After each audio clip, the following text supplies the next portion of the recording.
نصرالله عزیزی، شهید ناب سروان علی کهوری نژاد، شهید ناب سروان حسن رونده و شهید دریادار محمد ابراهیم همتی و شهید ناب سروان حمید قهرمانی و دهها شهید و صدها شهید سرفراز دیگر که در حراست و حفاظت و پاسداری از آبها و مرزهای دریایی کشور عزیزمان ایران عاشقانه بر قلب دشمن تاختند و این آرامش و امنیت را به همه ما هدیه دادند. یاد و خاطره همه شهیدان سرفراز را گرامی می‌داریم.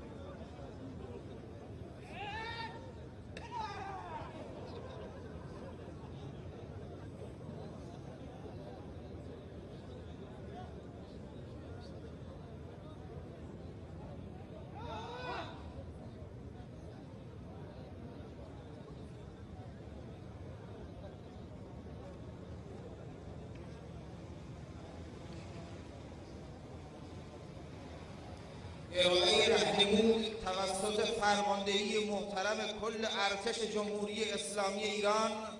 امیر سرلشکر صالحی